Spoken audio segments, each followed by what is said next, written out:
You're listening to the Retro Mo Podcast. I'm your host, Mo, and I love to play and review old video games and a few new games too. If you prefer to read instead of listen, check out my written reviews at retromo.substack.com. In this episode, I'll be sharing my experience with StarCraft 2 for the PC, released in 2010.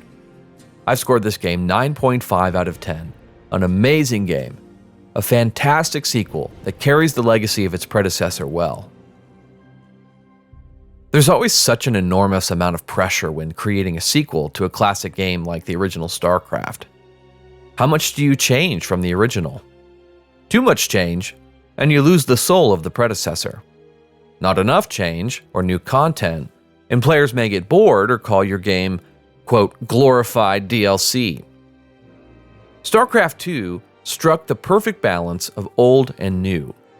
The revamped graphics look amazing, there are plenty of new units, the expanded campaign introduces great new features, but the game still feels like StarCraft. The heart and soul of the original classic is still here. The gameplay is still good old StarCraft. It's incredibly polished, a modern RTS experience with many quality of life upgrades.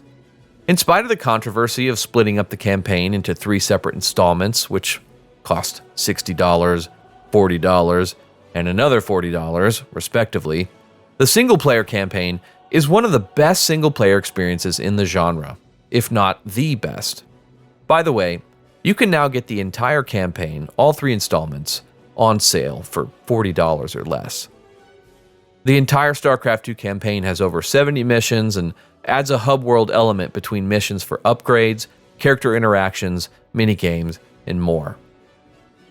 The visuals of the game are very good, especially the incredible cinematics. I know Final Fantasy Advent Children was a huge flop, but I can't help but wonder if Blizzard should have just commissioned their cinematics team to make a fully animated movie instead of greenlighting whatever garbage we got from the Warcraft movie. Anyway, the 3D models are somewhat limited for performance reasons, so the graphics won't compare with God of War 3, which was one of the best looking games of 2010. But still, the in-game visuals do look quite good. The story is also very well done. It's wonderful to revisit many familiar characters and storylines from the original StarCraft. I imagine it's very easy to get lost or confused in StarCraft 2's campaign if a player hasn't played the original StarCraft. The narrative is a complicated web that leans heavily on the foundation of StarCraft 1's story.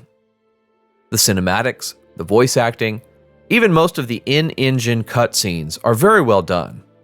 It's rare to see a Hollywood level of polish and feel so evident in a video game. The soundtrack also captures that Hollywood cinematic quality. It sounds like a high-budget film score, and the result is incredible. Again, it feels like StarCraft. The Terran songs capture the same terrestrial vibes. Zerg tracks are horrifying and nightmarish with little bits of metal guitar sprinkled in.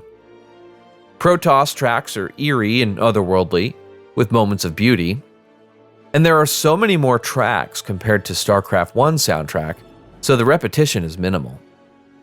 My only complaint, and the reason this game isn't a perfect 10 out of 10 for me, is that the ending of the campaign was a bit weak and anticlimactic.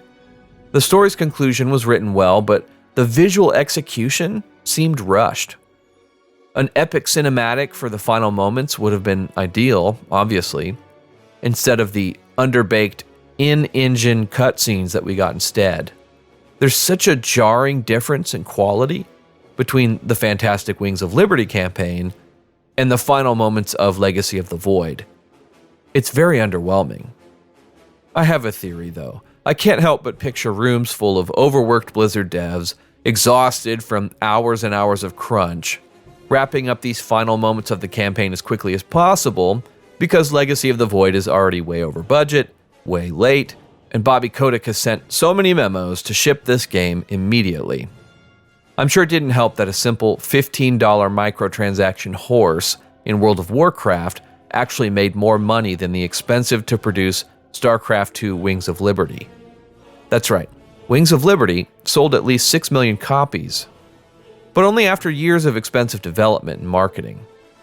StarCraft 2 was also a heavily pirated release. It was illegally downloaded over 2 million times. All of this, on top of the diminishing returns and sales of each StarCraft 2 installment, might explain why the ending of the final campaign was a bit lackluster. In spite of the weak ending, StarCraft 2 is still a fantastic game for single-player RTS casuals like me and sweaty online RTS nerds alike. So pick up a copy on sale and enjoy one of the best RTS games ever made. Thanks for listening to the Retro Mo podcast. As always, I do my best to keep all of my content spoiler-free and rated E for everyone. If you find this podcast enjoyable or helpful, tell a friend and consider giving a 5-star review on your favorite podcast app. If you have questions or comments, you can send an email to retromopodcast@gmail.com. Thanks for listening. Godspeed.